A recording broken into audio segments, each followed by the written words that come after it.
Olá a todos, tudo bem? Eu sou o Natan e eu vou apresentar para vocês agora o nosso projeto final da disciplina, que o tema que a gente escolheu vai ser qual o sucessor do técnico Tite no comando técnico da seleção brasileira.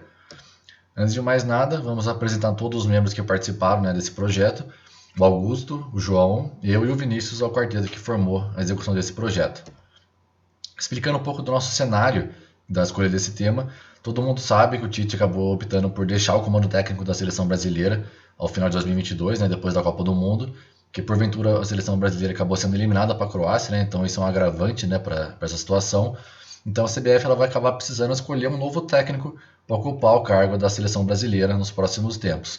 E com isso, o nosso grupo resolveu utilizar uma análise multicritério para auxiliar a CBF na tomada dessa decisão. Então, nossos pesos que a gente acabou selecionando são com base no método do AHP e os métodos de decisão são os TOPSs e o Prometi. Nossa decisão vai ser tomada em grupo, a partir de 4 decisões individuais dos nossos 4 membros que compuseram o nosso grupo. Então, a partir das 4 opiniões individuais, a gente vai formar uma opinião coletiva que vai acabar formando a opinião geral do grupo. Quais são as nossas opções de treinadores? Antes de mais nada, eu gostaria de dizer que a gente até entenderia, e até seria natural, o comando técnico da seleção brasileira ser assumido por um técnico estrangeiro, argentino, português, em virtude do sucesso recente que eles têm feito aqui no futebol brasileiro, mas a gente entende que como teria muita restrição por parte da mídia, da própria CBF em ter um treinador estrangeiro no comando da seleção, a gente acabou optando por deixar todos os estrangeiros de lado e assumir apenas os cargos de treinadores nacionais, treinadores brasileiros. Então, nossas opções que a gente tomou, que a gente escolheu, foram o Cuca, o Dunga, o Dorival Júnior, Fernando Diniz, Jorginho, Mano Menezes, Maurício Barbieri e Rogério Ceni. Foram as 8 melhores opções que a gente encontrou no nosso cenário nacional, que poderiam acabar representando a nossa seleção em competições internacionais, em treinamentos, etc. Nossos critérios que a gente acabou selecionando são critérios com base em subjetivos, em critérios históricos do treinador e critérios esportivos. Bom, quais são esses critérios propriamente ditos? Então, o primeiro é relativo ao currículo, o critério histórico do treinador.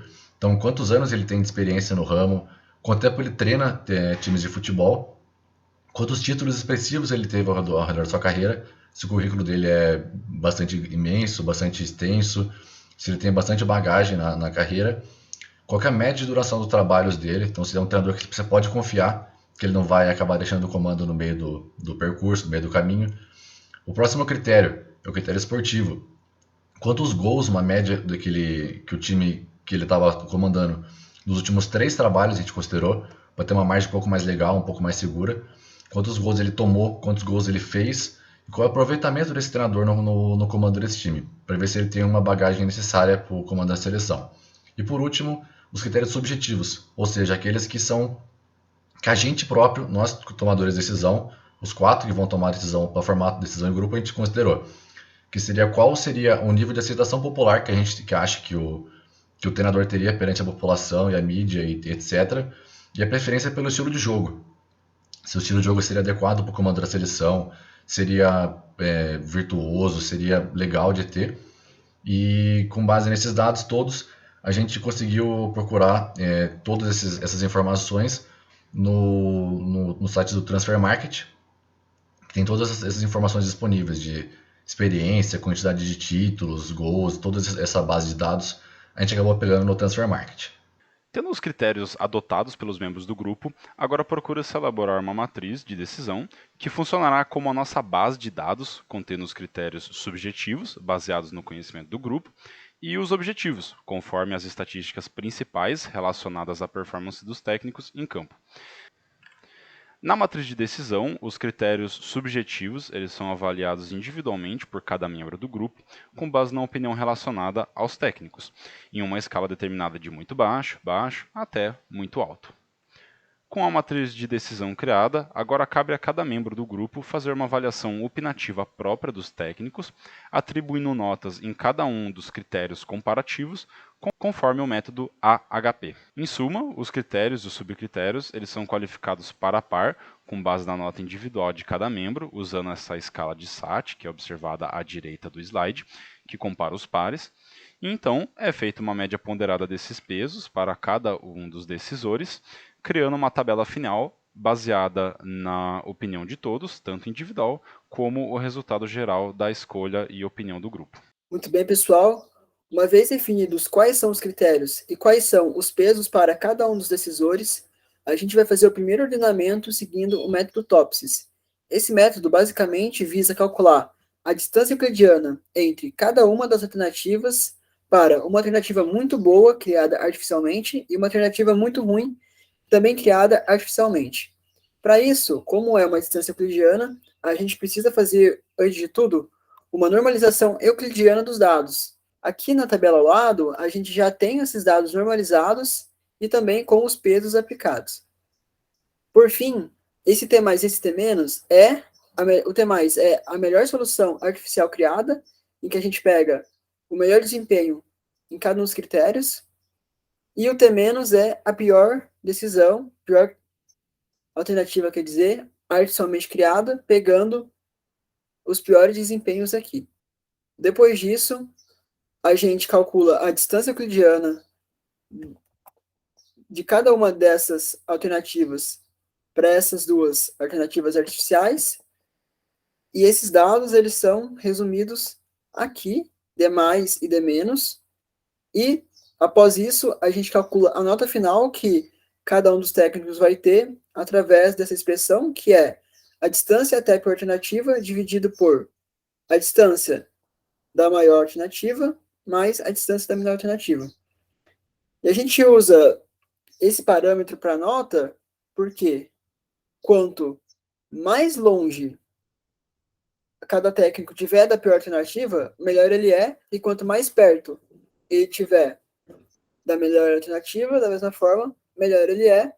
Então, quando isso acontece, esse coeficiente aqui, essa nota, se aproxima de 1. Visto isso, aqui a gente tem o ordenamento final, feito pelo Topsis para cada um dos decisores, e algo interessante é que os técnicos Cuca, Dorival Júnior e Mano Menezes comporam o top 3 de quase todos os decisores, com exceção do Natan, em que o Fernando Diniz é o primeiro colocado, mas o Cuca e o Dorival Júnior ainda estão no top 3, com exceção do Mano Menezes. E é legal também perceber que, apesar do Cuca, por exemplo, aqui, o Cuca é o primeiro lugar no Augusto e também o primeiro lugar no João, ele possui notas diferentes também por conta das preferências pessoais de cada um dos decisores e dos pesos atribuídos, definidos também para cada um deles. Uma outra análise interessante desses ranqueamentos em relação ao técnico Maurício Barbieri, que é um grande expoente, uma grande promessa da profissão atualmente, e apesar disso, ele não possui boas avaliações para os ranqueamentos, visto que ele está na lanterna de 3 deles e na vice-lanterna para o Vinícius, e é muito por conta dele ser um técnico novo e que ainda não tem muitos títulos, então ele não tem experiência nem títulos. Isso não colabora com o seu ranqueamento.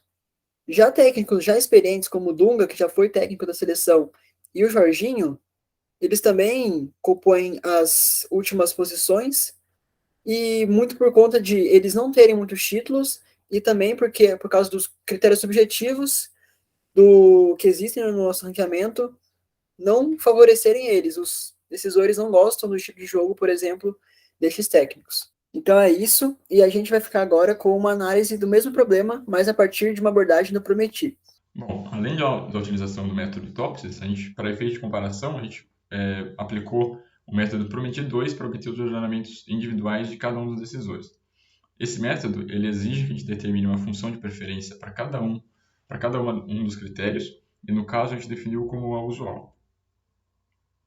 Aqui a gente tem um exemplo da matriz de preferência que é gerada quando a gente pondera pelos pesos cada uma das matrizes dos critérios, né, da comparação par a par entre os critérios.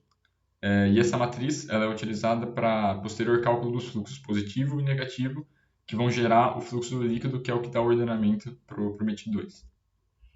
Então, aqui a gente obteve o ordenamento para cada um dos decisores, através do fluxo líquido, como exposto pelas imagens. A gente consegue fazer uma análise inicial, percebendo que o técnico Cuca está presente ou em primeiro ou em segundo para os 4 decisores, o que pode ser um indicativo, depois, na análise de grupo que a gente pretende fazer, de que ele deve ser o preferido. A gente percebe que o ordenamento também, para cada um dos decisores, foi diferente, o que é interessante, já que esse ordenamento teve como base a avaliação dos critérios subjetivos de cada um, e os pesos também foram definidos de maneira distinta para cada um dos decisores, de acordo com suas preferências. Como comentado, então, a gente gostaria de obter, a partir dos ranqueamentos individuais de cada um dos decisores, obter uma decisão coletiva do grupo para determinar qual seria o técnico preferido para assumir a seleção brasileira. O método escolhido foi o método de Borda, e explicando ele rapidamente, dado um número N de candidatos, para cada ordenamento a gente atribui uma nota para cada um dos candidatos, sendo que o primeiro colocado recebe a nota N, no nosso caso, a gente tinha 8 candidatos, então aquele que ficar em primeiro vai receber a nota 8, o que ficar em segundo recebe a nota 7, até que o último receba a nota 1. No final, a gente soma cada uma dessas notas para cada uma das alternativas e pondera pelo número de votantes. Isso vai gerar o ordenamento final do grupo. Então, como a gente já explicou, a gente obteve os ranqueamentos individuais, tanto no método TOPS quanto no método Prometi para cada um dos decisores, como essas duas tabelas expõem. E só para ilustrar o método de Borda, o técnico Cuca, aqui, por exemplo, ele vai receber a nota 8, o Dorival a nota 7, e assim sucessivamente, até o Maurício Barbieri, que vai receber a nota 1. A gente vai fazer isso para cada um dos decisores e vai somar as linhas. A soma disso aqui vai dar o valor que o técnico vai receber. Esse valor está exposto por essas duas tabelas, que são baseadas no método TOPS e no método Prometi.